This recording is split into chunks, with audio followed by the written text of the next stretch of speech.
Greetings everyone. The focus of today's lesson is to really start to get you thinking about your comparative analysis.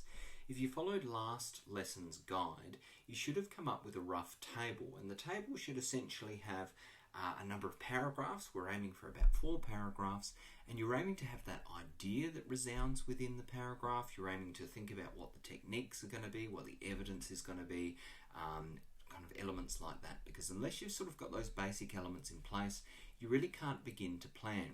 Now, the planning is such an essential part of this, as we've talked about before, and this is really all about the next step. So once you have created your plan, your basic plan, what we're going to do is actually go through paragraph by paragraph and actually unpack it and get a sense of what would the written paragraph look like in this case. I'm going to be doing this with an example, and hopefully you'll be able to apply this to your own work. So just to put things into context, we should have that plan for 4 paragraphs. That's what we're aiming for. Each paragraph needs to discuss both texts. If you didn't pick that up before, please be really mindful of that. A comparison is really about constantly having both texts in the same space. So it's not doing one paragraph about one text and one about the other text. You need to be interlocking that comparison within each paragraph. Each paragraph needs to focus around a central idea or a theme. Now, I say theme in this case because you may find in a paragraph that you actually have conflicting or supporting ideas, but they should be around the same area. So they shouldn't be like chalk and cheese. Like, you can't have one saying, oh, this is about the value of humanity, and then have the other one saying, oh, and there was also this other idea in here about whether we should all drive cars or not. You don't want these two things to be different. Like, they should really both target this idea of humanity, if that's the case. So keep that in mind. Each text needs evidence as to how the idea is conveyed through a technique. So remember, that technique is a really important element in here. The idea has to be connected to something. You can't just say, oh, there's an idea in here, but I can't give you any evidence or tell you where it comes from. Okay, that's dangerous territory, as I'm sure you can imagine. So it needs to have that connection, and really your whole evidence section is just about building that connection, making it clear. And of course, each paragraph needs specific evidence from the text that demonstrates the application of that technique. Okay, so first you have to think about how is the idea transmitted, and then you have to think about, well, what am I actually going to take to show you that idea in its transmission? Okay, so all of these things need to sort of weave together.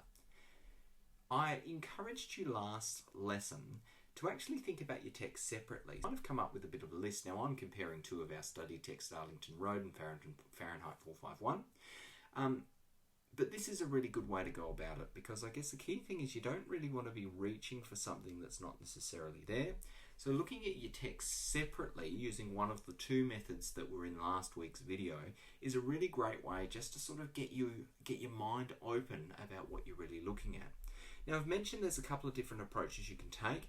You might have come up with a range of different things, and you might go across and essentially find, oh, okay, well, there's 4 comparisons here, or 4 similarities or differences I think I could write about, so that'll be my 4 paragraphs. But the other approach might be that you actually think, okay, well, there's this interesting idea around, so for example, here I'm looking at ignorance. There's this interesting idea around ignorance in both of them, but ignorance is sort of multi-leveled in this case. So rather than thinking about each paragraph being different things, I could actually kind of go deeper into one thing and have sort of 4 subcomponents to it. And you might remember me mentioning that that's ultimately probably a better strategy to take if you're looking for that higher level. It's harder to do, but it's seen as better because that's more of that sort of deeper level thesis analysis approach, rather than kind of taking a bit of a mix-mash kind of random approach. All right, we'll talk about that moving further down. So this is what you might already have. So one of my ideas that I'm looking at for my first paragraph is that societies are kept afloat by unconscious ignorance. Okay, so I've kind of got this idea that, people not being aware that they are being ignorant is essentially what keeps societies going. Now, this will bring flashbacks to our discussion of some of these texts, but I've largely chose to focus on a similar technique in this case around setting. So you'll notice in this case, I'm kind of looking at a similar idea and I'm looking at similar techniques. Now, this doesn't always have to line up. I could be looking at a similar idea using different techniques, Or it could be looking at two different ideas that are shown through different techniques, but they might have some kind of, I guess I said before, they should have some kind of connection there. They can't just be completely chalk and cheese. You can see I've thought about my basic evidence here. Michael is discouraged to pursue the truth by those around him. So you might remember in Arlington Road, there's this whole big thing about him thinking there's this big conspiracy theory going on, and everyone around him seems to be discouraging his pursuit of the truth.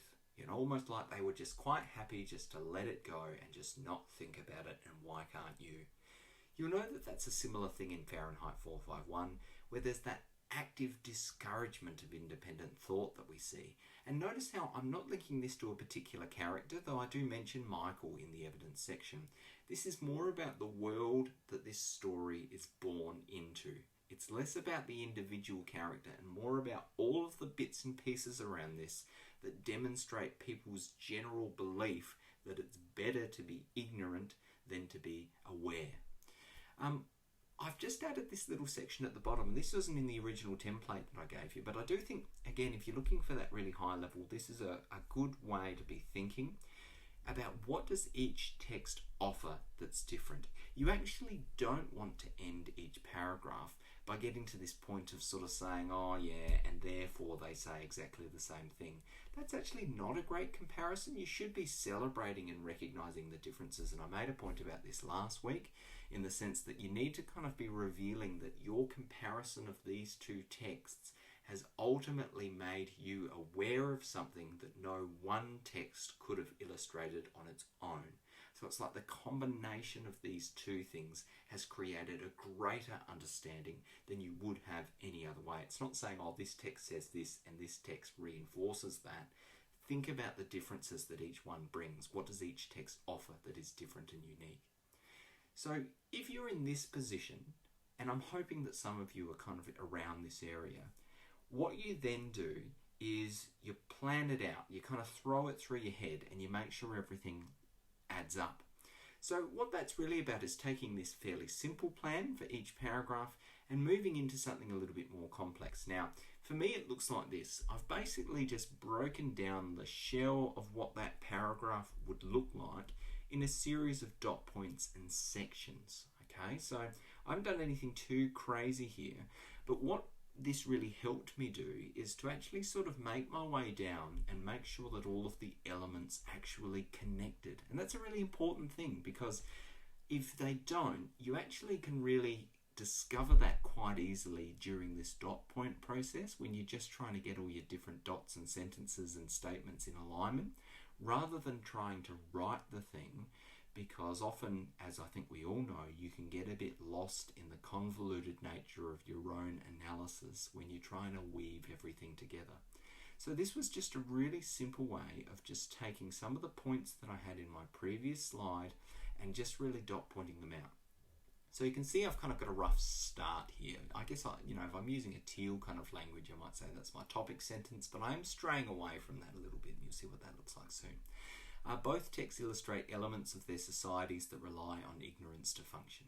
Okay, so we definitely know that in both there's this element that the societies or the world of each text kind of is fueled by an element of ignorance.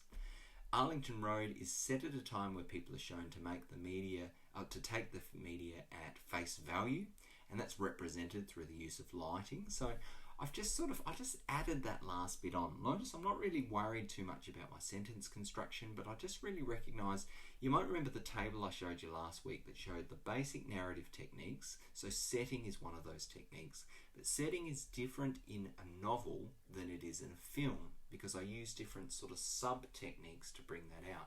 So lighting in Arlington Road is a really important part of that setting. It's kind of this interesting element about how the world is shown to us that actually represents people's beliefs. So there's this kind of subsetting where I'm able to show techniques within techniques, which is going to make my analysis a lot stronger. I've got to be careful it doesn't get too convoluted. Fahrenheit 451 presents this society as largely ignorant to the government's attempts to control this, and there's sort of a distraction through technology kind of element in there. So I guess in this case, it's almost kind of more of a figurative kind of element as to how that's shown, because obviously you can't use lighting within a novel, but it has to be in there somewhere. So it's going to be some form of descriptive writing that's usually going to make the setting come to life. And for me, it's actually going to be more about how people are shown to engage in technology, is more sort of figurative of their ignorance. You can see this next section's here. So the green section, I guess, was all just about me kind of getting my cards on the table and thinking, how am I going to approach this? The next two sections are both part of the evidence. The blue here is essentially the start, like the setup. Okay, so where is this most evident? So in Arlington Road, I've picked a particular scene. I've thought about the particular quotes I might be able to work in to kind of really show that, how I might set it up. Fahrenheit 451, I do a similar sort of thing. I think about getting into the character of Beatty and the kind of quotes I would use. Notice I'm just dot pointing my way through. I make this point that, by about midway through my paragraph, I want to demonstrate how both show the manipulation of society in order to subdue independence. Okay, that's the key logical point I need to start this paragraph. After that, then I talk about the result of these things. So the purple is sort of more moving it towards that progression or resolution to the problem. Yes, they both use ignorance, but what does that actually look like? So once we get to the purple, you see, it goes on to suggest that, and it goes on to suggest that. And that's where the idea really starts to gain its legs and complexity, because I'm starting to explore the implications, which is taking the idea wider, which is ultimately going to result in a deeper analysis, and that's what I want in this case. You can see I just make this point in the third purple dot point. So differing representations in the value of ignorance, as the ignorance in society in Fahrenheit 551 was largely shown to be detrimental to most people. You might remember, because they were so ignorant, they all just got blown up at the end. Okay, so it was ultimately not a good thing. It was the undoing of society. Interestingly, though, in Arlington Road, we know that there was some death caused by ignorance. Anyone in that FBI building, for example, really suffered. But at the same time, it was ignorance that sort of allowed people to move forward. So had they not been able to blame somebody, then they wouldn't have felt safe. And if people don't feel safe, then there's that kind of social unrest. So there's this interesting sort of dilemma between these, which led me to really what I've tried to do is capture what my resolution is going to be, and that's what the orange is all about. A comparison of each text ultimately conveys how ignorance can both destroy and create freedom. It suggests that while we should have the choice to control our own fate, we shouldn't be burdened with information that's beyond our control. So there's something interesting there, and this is my own kind of insightful thinking coming out of this process, which is what you should be seeing from yourself. But I was thinking about this idea that we should have a choice. Like if, for example, there's something like there's a ball that's coming flying towards me on a soccer field, is it better for me to know if I've got the opportunity to move out the way? I would argue probably yes. So when I think about Fahrenheit 451 and I think about the war that was going on and the imminent destruction that was on people's kind of doorsteps, is it probably better that they knew about it so they had the opportunity to change or get out of the way? Probably yes. So in that regard, I think in terms of that ignorance, overcoming that ignorance probably had a social value in Fahrenheit 451, because obviously everyone just died, and to a certain extent they didn't really have the opportunity to be made aware of their own fate. Now you might say, well, that's their own fault, but I'm not kind of getting into that at this point. I'm just thinking more conceptually about it. In Arlington Road, however, there's this concept of, like, if there was nothing you could do about it, or if you can't control it, is it worth knowing about? And, that's a difficult question, isn't it? Because right at the beginning in my blue area, I use that scene where Michael brings up that issue of saying, once you found out that this person had been captured, did you feel safe? And the person said yes. And is that important? Well, to a certain extent, our sense of security is important. Like if our world was going to blow up, in 20 minutes time, would you want to know, like, is there benefit in knowing? Or would you prefer that life just sort of goes on in its own normal way and there's nothing we could do about it even if we did know, so there's no reason to really worry or fuss about it, we should just enjoy what we have somewhat cluelessly. So these are the sort of big picture discussions that I guess I'm having with myself in this example, and you should be doing the same.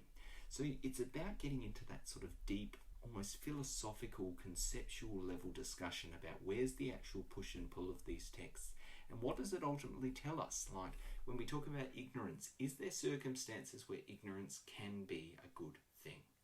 You know, I might not see it necessarily in one text, but I may see it in the other, and that's where that idea is that I'm bringing in value that wouldn't be in a single text, but is apparent when I look at both texts together. So keep that in mind.